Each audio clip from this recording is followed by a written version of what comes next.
শুরুতেই আমরা যদি কাউকে মারপিট করি এটা সমাধান না। আমরা সর্বোচ্চ ধৈর্য ধরে আমরা কাজ করছি। আমরা আইন শৃঙ্খলা রক্ষা করার জন্য যা করা প্রয়োজন আমরা সেইভাবে পুলিশ কমিশনারের নেতৃত্বে আমরা কাজ করে যাচ্ছি।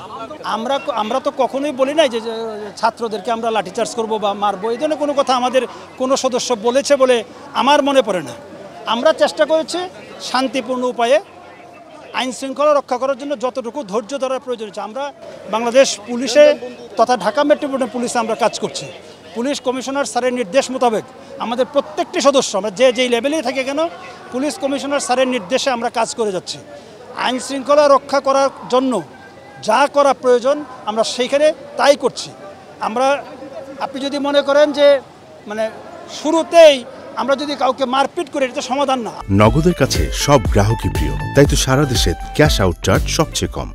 আমরা সেটাকে শান্তিপূর্ণভাবে আমরা সমাধান করার চেষ্টা করছি। আমরা সেইভাবে কমিশনার স্যারের নেতৃত্বে বা নির্দেশে এবং আইজি স্যারের নির্দেশে আমরা এইভাবে কাজ করে যাচ্ছি।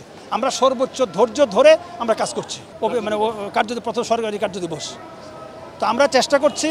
আমাদের ট্রাফিক ডিভিশন কষ্ট হচ্ছে, আমাদের পুলিশে যারা ট্রাফিক ডিভিশনে কাজ করছে তাদের অসংখ্য কষ্ট হচ্ছে, অত্যন্ত কষ্ট হচ্ছে। তারা ধৈর্য ধরে এই যে যানজটের সৃষ্টি হয়েছে সেটি কীভাবে নিরসন করা যায়, জনগণকে কিভাবে একটু স্বস্তি দেওয়া যায়, আমরা পুলিশ কিন্তু সর্বোচ্চ ধৈর্য ধরে আমাদের ট্রাফিক ডিভিশনের পুলিশরা কাজ করে যাচ্ছে।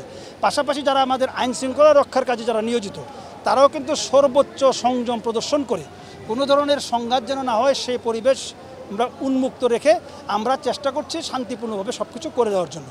আমরা আইন শৃঙ্খলা রক্ষা করার জন্য যা করা প্রয়োজন আমরা সেইভাবে পুলিশ কমিশনারের নেতৃত্বে আমরা কাজ করে যাচ্ছি। আমি যদির উপর নির্ভর করে কোনো প্রশ্নের উত্তর দিতে চাই না।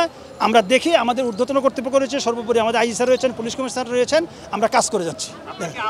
আমরা তো সবসময় সবাইকে বলি, আমাদের পুলিশ কমিশনারের নেতৃত্বে আমাদের এডিশনাল কমিশনার ক্রাইম স্যার আহ্বান জানিয়েছে সবাই যেন জনদুর্ভোগ না হয়, সেই জনদুর্ভোগ যেন সৃষ্টি না হয় সেই জন্য সবাইকে সচেতন হওয়ার জন্য আমরা সবাইকে বিনীতভাবে অনুরোধ করছি।